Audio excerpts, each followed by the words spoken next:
We just had to go run that. And that helped us grow the organization slowly but surely. Yeah. Awesome. As we're getting calls from patients. So now let's look at BHH in numbers. Okay. How much, like, how do you look at your success? Like how many patients reached, or how do you guys reach out to your patients? Is it directly or through organizations? And how many have you reached, and what's your plan for the next 5, 10 years? Great question. So the way a home health care agency like ourselves are able to, as they say in the finance world or outside the healthcare industry, customer acquisition. It's the way that we acquire a customer, for lack of a better term, is through those moments where a patient is in the hospital bed or in the physician office, and they say, "Hey, you know what? We need physician identifies that the patient needs home healthcare services. They need a healthcare resource to go inside their home and help stabilize their condition." That's how that works. And our laws in the United States give patients choice. So hospitals is supposed to give them a list of choices. And because and if they're in a certain health plan, we'll be top of that list.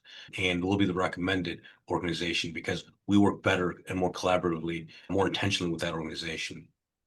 Now, the second half of your question, which was sorry, if you could repeat the second half of your The question. numbers, like how many patients have you touched so far, and what's your plan for the next 5, 10 years? Or Yeah, how do you rate your KPIs? Do you look at it from number of patients or revenue, or like how do you look at that? got it. Good question.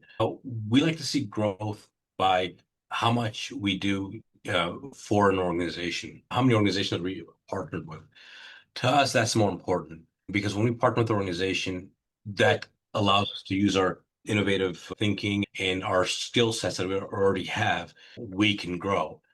Most organizations don't have that institutionalized knowledge to work collaboratively with the organization, help them get from point A to point B through a life cycle of point A to point B. So for us, we want health organizations to take advantage of things that we're capable of doing that they're not aware of. And we're seeing more people recognize that and say, hey, you know what? That's the organization that can work with us more collaboratively and do things outside the traditional Right. relationship that our organizations typically works with. We could do a little bit more than what is asked for.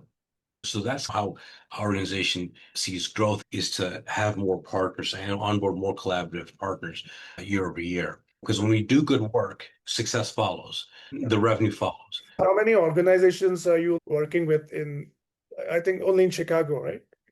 Area. Yeah, we're working in Chicago. I don't want to disclose that because those That's it. relationships are That's fine. That's it. Just um, that's it. yeah. And do you But plan to expand to other cities as well?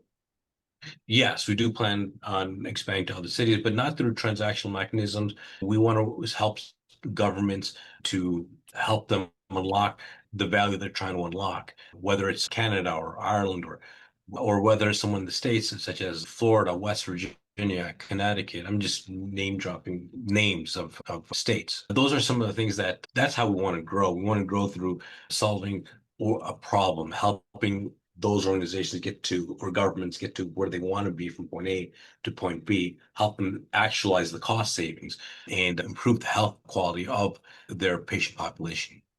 And we prophesize that in the next 5 to 10 years, we're going to be saving the state of Illinois $100 million year over year. That's what we prophesize. And when we start working with them more collaboratively, when they want to work collaboratively more with us. Nice. Just for my understanding, how do you calculate that 100 million? Like, Yeah, no, absolutely. It's a great question. It's just, I don't have a chalkboard I to, thought I'm just like, plug the numbers, but I'm at a just high level. for a layman like me. Yeah, no, absolutely. Yeah, at a high level, we have based on public data and assumptions that we have within the organization and what we've seen in the marketplace when our institutionalized knowledge and experience that we know that we can make the state of Illinois healthcare department a little bit more efficient and more effective in delivering healthcare services. We see opportunities every day with our clinicians inside the patient's homes, collecting insights that are outside of what's standard. And when we put that together, it adds up to $100 million. All right, all right, all right.